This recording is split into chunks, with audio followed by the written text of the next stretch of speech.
آج کی ویڈیو میں ہم ارتھ کویک کے متعلق تمام حقائق کا ذکر تفصیل سے کریں گے کہ یہ ارتھ کویک کیوں اور کیسے آتے ہیں، اور ساتھ ساتھ ترکی، شام، لبنان اور اردن میں آنے والے اس حالیہ ارتھ کویک کے متنازع پہلوؤں کا ذکر بھی کریں گے۔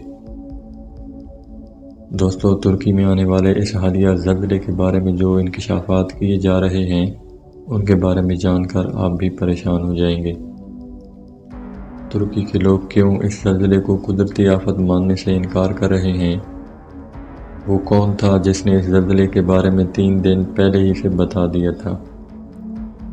اور پاکستان، انڈیا، چائنا، نیپال اور افغانستان کو اس زلزلے کا اگلا ہدف کس نے قرار دیا ہے؟ تو دوستو، آج کی ویڈیو میں ہم ان تمام سوالوں کے جوابات جاننے کی کوشش کریں گے۔ ویڈیو پوری دیکھنے کے بعد آپ بھی یہ بات سوچنے پر مجبور ہو جائیں گے کہ یہ زلزلہ قدرتی آفت نہیں بلکہ ایک سوچی سمجھی سازش ہے۔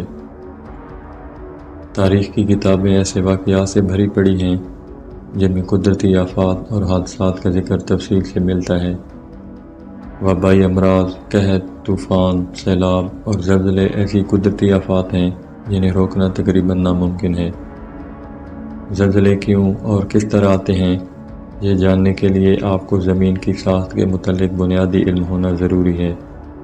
دوستو، ہماری زمین بنیادی طور پر 4 لیئرز پر مشتمل ہے۔ زمین کا سب سے اوپری حصہ جو ہمیں نظر آتا ہے کرسٹ کہلاتا ہے، جبکہ زمین کا دوسرا حصہ جو اس کے بعد شروع ہوتا ہے مینٹل کہلاتا ہے۔ اس حصے میں کئی طرح کے پتھر پائے جاتے ہیں اور یہ حصہ باقی تمام لیئرز کے مقابلے میں سب سے بڑا ہوتا ہے، اور اس کے بعد آتا ہے زمین کا آؤٹر اور انر کور۔ تو دوستو، زلزلہ آنے کی سب سے بڑی وجہ زمین کی وہ بالائی تہہ یعنی کرسٹ ہے جس میں کچھ ایسی تبدیلیاں وقوع پذیر ہوتی ہیں جو زلزلے کا سبب بنتی ہیں۔ ماہرین کے مطابق زمین کی یہ تہہ کچھ ایسی ٹیکٹونک پلیٹس پر مشتمل ہوتی ہے جو سائز میں بہت بڑی اور لاکھوں کروڑوں میل پر پھیلی ہوئی ہوتی ہے۔ دوستو، زلزلہ آنے کا ایک اور فیکٹر وہ پگھلا ہوا مادہ یعنی میگما ہے جو زمین کے انر کور میں موجود ہوتا ہے۔ یہ مادہ مسلسل انرجی خارج کرتا رہتا ہے اور پھر یہی انرجی سٹور ہوتے ہوتے ایک ایسا وقت آتا ہے کہ اچانک یہ انرجی خارج ہوتی ہے اور اس انرجی کے پریشر کی وجہ سے زمین کی ٹیکٹونک پلیٹس آپس میں ٹکرا جاتی ہیں، جس کی وجہ سے زمین میں کچھ ایسی لہریں پیدا ہوتی ہیں جنہیں ہم زلزلہ کہتے ہیں۔ دوستو، کئی بار زلزلہ آنے کا سبب وہ نیوکلیئر ایکسپیریمنٹ بھی ہوتا ہے جو زمین میں ارتعاش پیدا کر دیتا ہے۔ کوئی بھی بڑی شدت کا زلزلہ آنے سے پہلے جو چھوٹے چھوٹے جھٹکے محسوس ہوتے ہیں انہیں فور شاکس کہا جاتا ہے۔ اس کے بعد مین شاکس یعنی شدید زلزلہ، اور پھر آفٹر شاکس جو بعد میں وقفے وقفے سے آتے رہتے ہیں۔ دوستو، یہ ریکٹر سکیل جو آج اس زلزلے کی شدت معلوم کرنے کے لیے استعمال کیا جاتا ہے 1935 میں ایک امریکن سائنسدان چارلس رکٹر نے ایجاد کیا تھا۔ تو دوستو، اب ہم آتے ہیں اگلے سوال کی طرف کہ کیوں کچھ لوگ ترکی میں آنے والے اس حالیہ زلزلے کو قدرتی آفت ماننے سے انکار کر رہے ہیں۔ دوستو، ہارپ ٹیکنالوجی کے متعلق تو آپ نے سنا ہی ہوگا۔ 1993 میں امریکہ نے اپنی ریاست الاسکا میں ایک ایسے پروجیکٹ پر کام شروع کیا جس کے ذریعے وہ دنیا کے تمام خطوں میں پائی جانے والی موسمی تبدیلیوں پر اثر انداز ہو سکیں۔ ماہرین کے مطابق یہی وہ ٹیکنالوجی ہے جس کے ذریعے موسمیاتی تبدیلیاں، مصنوعی بارشیں اور مصنوعی زلزلے لائے جا سکتے ہیں، اور اسی ٹیکنالوجی کو پروجیکٹ ہارپ کا نام دیا جاتا ہے جسے اس حالیہ زلزلے کا سبب مانا جا رہا ہے۔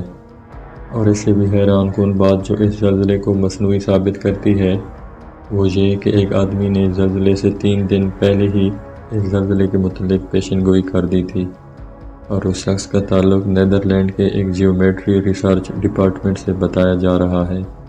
اور پریشانی کی بات یہ ہے کہ اس ریسرچر نے مشرقی پٹی یعنی ہمالیین بیلٹ، جس میں پاکستان، انڈیا، چائنا، نیپال اور افغانستان آتا ہے، کے بارے میں بھی زلزلے کی پیشن گوئی کی ہے۔ تو دوستو، اس شخص کو 3 دن پہلے ہی سے کیسے پتہ چل چکا تھا؟